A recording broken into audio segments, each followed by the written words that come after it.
हम लोग एक आज टॉपिक बहुत इंपॉर्टेंट टॉपिक स्टार्ट करने वाले हैं जिसका नाम है इंटीग्रल कैलकुलस। इंटीग्रल कैलकुलस में 6 चैप्टर। पहला क्या है? इंडेफिनिट, दूसरा मेथड, तीसरा some special integration using the partial fraction और डेफिनिट इंटीग्रल और एरिया बाउंडिंग द रीजन। ठीक, इसमें से ऑब्जेक्टिव का जो पार्ट होगा वो ये और ये होगा। ऑब्जेक्टिव का ज्यादा क्वेश्चन आएगा तो ये 2 चैप्टर से आएगा, डेफिनिट से और इनडेफिनिट से। इसके अलावा बाकी ये सब जो है ये 3 और ये 1 ये आएगा तो सब्जेक्टिव में आएगा 2 और 5 नंबर में। बात समझ रहे हैं? 2 नंबर का कितने क्वेश्चन बनाना होता है? 15 क्वेश्चन और 5 नंबर का 4 क्वेश्चन। ठीक ना? ठीक, टोटल कितने नंबर का एग्जाम होता है? 100 नंबर का, जिसमें से 50 मार्क्स ऑब्जेक्टिव। ठीक, 15 × 2 नंबर का, ठीक ना? 15 × 2 यानी 15 क्वेश्चन 2 मार्क्स का, और ये कितना हो गया? 80 हो गया। और 4 क्वेश्चन होता है 5 मार्क्स का, यानी कि 4 × 5। अब देखो, एक क्वेश्चन फिक्स होता है एलपीपी, जो पिछले क्लास में हम लोग कंप्लीट कर चुके हैं एलपीपी। ठीक, उसका एक क्वेश्चन बचा, 3 क्वेश्चन। ये रख दिया। हाँ बाबू, एलपीपी बोल के एलएलपी का लिख रहे हैं। एलपीपी आ गया। ठीक ना? एलपीपी। ठीक, अब देखो 3 क्वेश्चन बचा, इसमें से एक इंटीग्रेशन का रहेगा, दूसरा एक डिफरेंशिएशन का रहेगा, और एक देखिए उसमें ऑप्शन 4-5 कितने क्वेश्चन रहते हैं? लास्ट में 6 क्वेश्चन रहते हैं। ठीक, उसमें से 4 क्वेश्चन करना होता है। ठीक, एक देखो क्या क्या रहेगा, एक वेक्टर का जरूर रहेगा, एक 3D का रहेगा। ठीक, एक हो सकता है कि प्रोबेबिलिटी का हो या नहीं भी हो प्रोबेबिलिटी का, लेकिन एक इंटीग्रेशन, एक डिफरेंशिएशन और एक स्पेशल चैप्टर है उसका एकदम हमेशा रहता है, जिसका नाम है अलजेब्रा। अलजेब्रा में कौन कौन सा टॉपिक आता है? 2 टॉपिक, मैट्रिक्स और डिटरमिनेंट। इसका एक टॉपिक जरूर रहेगा, नहीं तो अगर ये नहीं रहा तो एक और स्पेशल कैरेक्टर है रिलेशन एंड फंक्शन, जिसका फंक्शन का क्वेश्चन आ सकता है, या रिलेशन का आएगा तो इक्विवेलेंट प्रूफ करना आएगा। ठीक, इतना एकदम निश्चित है। ठीक, और देखो यहाँ 15 × 2 जो बनाना है, यहाँ अप्रॉक्स 20 क्वेश्चन होता है ना, 20 क्वेश्चन होता है। ठीक, हाँ 20 क्वेश्चन होता है, और 20 क्वेश्चन है 30 क्वेश्चन हुआ मतलब होता होगा। ठीक, पहला में देखो 50 मार्क्स जो होता होगा उसमें 100 क्वेश्चन होता होगा, इसमें होता होगा 15 × 30 और इसमें 4 मतलब 8 क्वेश्चन होगा। टोटल 138 क्वेश्चन कंटेन करता है बिहार बोर्ड। ठीक ना? क्योंकि जितना नंबर होता है, मान लो 100 नंबर का एग्जाम हो रहा है, यानी कि 200 नंबर उसमें देगा। उस क्वेश्चन में अगर एडिशन करोगे तो 200, जो 70 मार्क्स का एग्जाम होता है उसमें 140 मार्क्स का वो क्वेश्चन पेपर होता है। ठीक ना? उसमें से बात तो ज्यादा कोई हार्ड नहीं, 138 क्वेश्चन में सबको आधा ही कंप्लीट करना होता है, यानी कि 6 और 9 69 क्वेश्चन ही हम लोग को बनाना है। ठीक ना? जिसमें से सोच लो कि 50 क्वेश्चन तो ऑब्जेक्टिव है और बाकी बचा क्वेश्चन कितना? 19 क्वेश्चन ही क्या है? सब्जेक्टिव है। तो कोई ज्यादा समय भी, हम लोग को समय भी बहुत ज्यादा, 1.5 घंटा बहुत ज्यादा समय हो जाता है, और वो भी 2 नंबर का क्वेश्चन जो है, देखो ज्यादा 2 नंबर का तुम लोग बनाना तो किस किस का बनाना? इंडेफिनिट और डेफिनिट का अगर आए इंटीग्रेशन में उसका बनाना, उसके बाद डिफरेंशिएशन बनाना, डिफरेंशिएशन का वो भी 3 ही टॉपिक आगे वाला बनाना, फिर एओडी जो इजी, देखो टाइम टेकिंग कैसे करना है अपने पर डिपेंडेंट करेगा। ठीक ना? और इंटीग्रेशन में सबसे कम समय देना है। ठीक ना?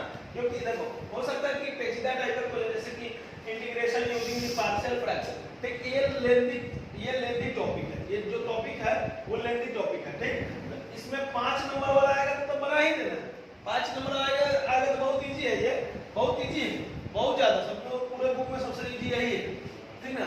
तो अब उसके बाद क्या है कि इसको तो मतलब बना ही देना, 5 नंबर वाला में आएगा, लेकिन 2 नंबर में आएगा तो नहीं। क्यों? क्योंकि ये लेंथी है, थोड़ा सा लंबा जाता है। ठीक ना? और कोई बात नहीं है। अब लोग इंटीग्रेशन पढ़ने से पहले हमको एक चीज याद रहेगा, एक चीज याद रखना पड़ेगा, it is the inverse of differentiation. ये क्या है? डिफरेंशिएशन का क्या है? इनवर्स है। ठीक, जो फार्मूला उसमें हुआ करता था उसका उल्टा। जैसे कि sine d sine dx by d sine upon dx होगा ना, तो उसका cos x लिख देते हैं। तो इस बार cos dx का लिखेंगे sin x प्लस d। क्या लिखेंगे? sin x plus d। इस बार बहुत इजी होने वाला है और कोई बात नहीं। ठीक, चलो इसको जरा अगर लिखना चाहता हूं टॉपिक को तो लिख सकता है, उसके बाद हम फॉर्मूला का स्टार्टिंग करते हैं। चलो इसको देख बच्चा, डिफरेंशिएशन का फॉर्मूला तुम लोग को ध्यान होगा तो एक चीज हम दिखाते हैं। देखो, इंटीग्रेशन x एंड dx, वहां याद होगा तुम लोग को d x to the power n by dx हुआ करता था, तो तुम लोग nx n माइनस 1 लिख सकते हैं। ठीक, लेकिन इंटीग्रेशन में जो हो जाएगा ये हो जाएगा x n प्लस 1 अपॉन नीचे n प्लस 1। ठीक, इसमें क्या हो जाएगा? प्लस हो जाएगा, लेकिन वहां क्या आता था? मल्टीप्लाई में, और यहाँ क्या चला जाएगा? डिवाइडेड। ठीक, और एक स्पेशल कैरेक्टर c आ जाएगा। क्या आ जाएगा? c। अब यहाँ c एक अपने में ही बहुत बड़ा महत्व रखता है। c यहाँ क्या है? बहुत बड़ा महत्व रखता है। उसका खुलासा होता है कब? जब इंडेफिनिट इंटीग्रेशन पढ़ेंगे तब, सॉरी डिफिनिट इंटीग्रेशन पढ़ेंगे तब। ये इनडिफिनिट में हम लोग को एक टर्म मान लिया जाता है, मतलब कांस्टेंट टर्म, जैसे कि हम लोग जीरो का वहां क्या लिख देते थे डिफरेंशिएशन में? सॉरी कांस्टेंट टर्म को क्या लिख देते थे? जीरो लिख देते थे। तो हो सकता है कि जब हम इंटीग्रेशन कर रहे हैं तो इसके साथ कोई ना कोई कांस्टेंट टर्म होगा, उसके लिए हम लोग क्या ले लेते हैं? c। जब भी इंटीग्रेशन करेंगे तो उसके बगल में एडिशन करके एक क्या लेंगे? c। कोई दिक्कत है यहां तक में? अब देख बच्चा,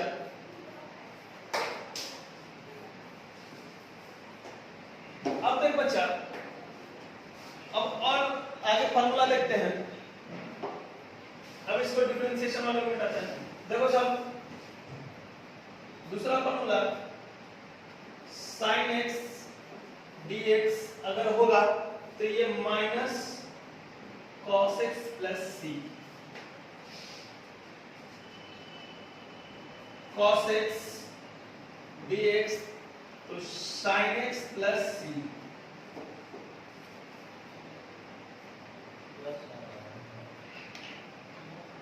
sec स्क्वायर x dx ये हो जाएगा tan x प्लस c।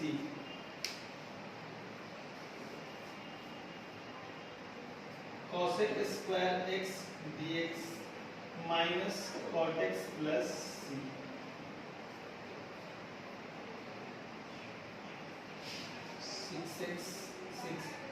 ये आ जाएगा 1 बाई x dx हो, ये log x हो जाएगा।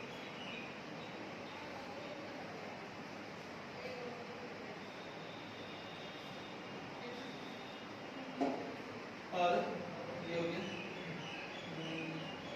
ex dx हो, तो ये ex प्लस हो जाएगा। इतना में कोई दिक्कत?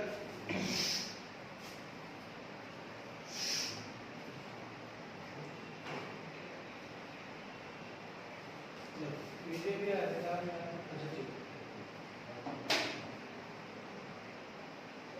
1 by root under 1 minus x square dx हो, तो इसको sine inverse x plus c का minus 1 root under 1 minus x square dx हो, तो इसको cos x प्लस c कहते हैं।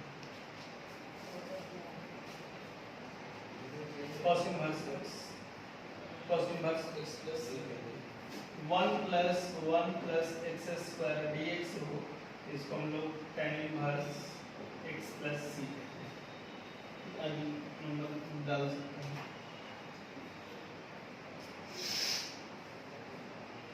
-1 प्लस एक्स स्क्वायर बराबर सॉरी dx, इसको हम लोग cot inverse x plus c कहते हैं। 1 upon x root under x square minus 1 बराबर 1 dx बराबर sec inverse x plus c। -1 upon x root under x square minus 1 dx बराबर इसको cosec inverse x plus c उतना ही लगाना जरूरी है जितना खाना खाना। चलिए इतना आपको करिए तो पहले फॉर्मूला तो देख ही लिया आप लोग। अब अभी क्वेश्चन देखते हैं। क्वेश्चन कुछ इस तरीका का है, इंटीग्रेशन x² dx। अगर इसका हमसे इंटीग्रेशन मांगे तो आप क्या कर सकते हैं? अभी ये किस फॉर्मूला पे बेस्ड है? x to the power n dx formula लिखा है, x to the power n dx। तो याद होगा क्या किए थे हम? इंटीग्रेशन को हटाए थे, ठीक। तो याद होगा इसका क्या फॉर्मूला लिए थे? x to the power n+1 upon plus c लिए थे, ठीक। तो यहाँ भी वही करेंगे, x to the power 2+1 upon 2+1 plus c। तो यहाँ क्या आ जाएगा? x³ upon 3 plus c। कर सकते हैं कि नहीं? ठीक, इसको लिखो तो जरा और टाइप का क्वेश्चन बताते हैं।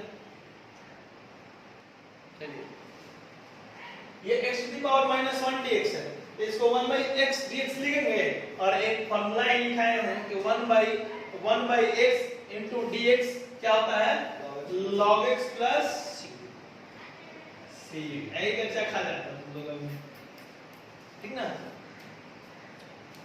बबुआ लोग ये तुम सब तो सोचता क्या है ये क्वेश्चन है, ठीक ना? कोई दिक्कत दुख दर्द समस्या किसी भी प्रकार का तकलीफ हो तो बताना।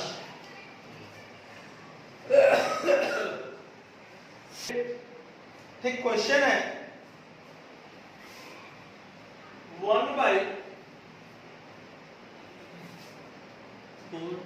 x की पावर 3 into dx। इसका है बच्चा? फॉर्मूला लिखा हुआ है। देखो बच्चा, इसका फॉर्मूला नहीं लिखा हुआ, इसको बनाना पड़ेगा। इसको हम लोग 1/x टू द पावर 3/4 लिख सकते हैं, हैं? लिख सकते हो बाबू? into dx है यार, तब ये ऊपर जाएगा तो x टू द पावर -3/4 और यहाँ dx लिख सकते हैं, बोलो। अब ये बाहर निकलेगा तो x to the power 3/4 plus 1 upon -3/4 plus 1 लिख सकते हैं, ठीक। फॉर्मूला यही ना है, अगर n है तो x to the power n+1 upon n+1 हो गया और एक प्लस में क्या रहेगा? c। तब इसको इंप्लाइज दैट, तो यहाँ क्या आ जाएगा? x टू द पावर 1/4 और यहाँ क्या बचेगा? x to the power upon 1/4। ये 4 ऊपर चला जाएगा तो 4 पे पावर x/1/4 आ गया आंसर। कोई दिक्कत दुख दर्द किसी भी प्रकार का परेशानी तकलीफ हो तो बताना, चलो उतार सकते हैं आप लोग।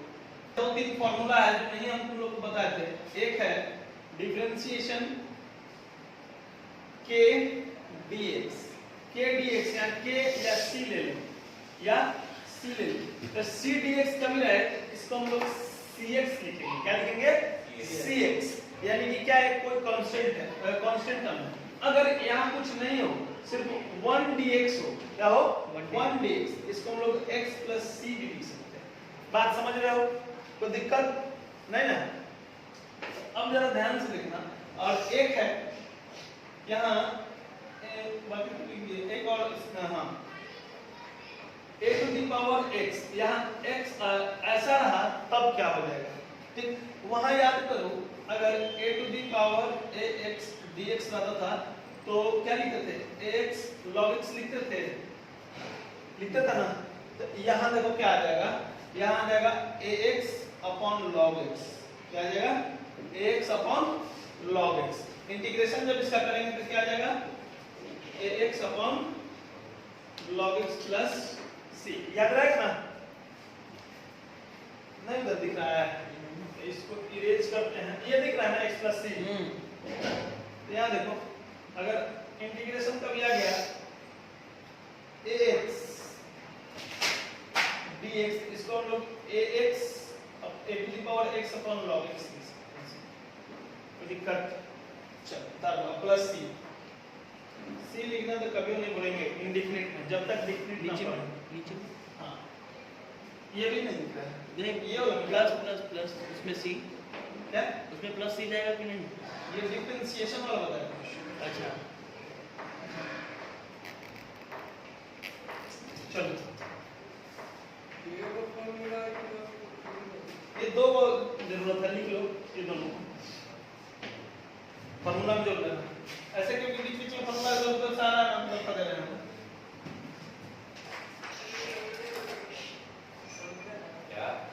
अब देखो integration 6x to the power 5, इसको हम लोग सब इंटीग्रेशन को अलग अलग कर देंगे, ठीक। सब इंटीग्रेशन को अलग माइनस यहाँ integration to x to the power 4 dx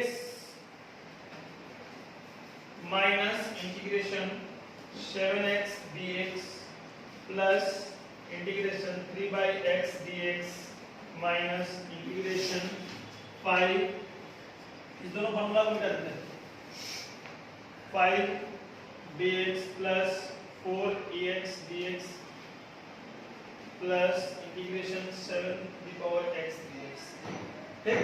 अब देखो अच्छा सभी का इंटीग्रेशन पहले कर देते हैं, तो ये देखो ये कांस्टेंट टर्म है तो ये बाहर आ जाएगा, कांस्टेंट टर्म का इंटीग्रेशन नहीं होता है, तो यहाँ x टू दी पावर 5 है, ठीक, तो x टू दी पावर 6/6 लिख सकते हैं, माइनस ये नहीं कि सब में ऐसा आ गया ना, सब में सी नहीं है, टी को लास्ट में सी लिखेंगे, बात समझ रहे हो, माइनस यहाँ 2 बाहर और x टू दी पावर 4 का 2 बाहर, x टू दी पावर 4 का हो रहा है x to the power -4 + 1 upon -4, हाँ देखिए -4 + 1 माइनस 7 बाहर, ठीक, x² 2 प्लस यहाँ 3 बाहर तो log x माइनस यहाँ आ जाएगा 5x, यहाँ आ जाएगा प्लस 4 बाहर, x का x होता है और यहाँ ax अपॉन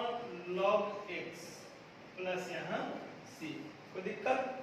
यहाँ देखो अब इसको सजा देते हैं तो यहाँ से ये कट गया, यहाँ का x to the power 6 minus यहाँ देखो माइनस करिए तो माइनस माइनस प्लस, तो क्या आ जाएगा प्लस 2 अपॉन 3x³, क्योंकि यहाँ माइनस 3 बचेगा तो वो कहाँ जाएगा नीचे, ठीक, यहाँ आ जाएगा -7x² 2 plus 3 log mod x minus 5x plus 4ex plus यहाँ 7 है ना, 7 है यहाँ 7x अपॉन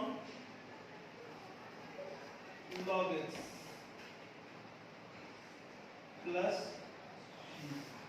यही आंसर होगा, देख लो, ठीक है, तब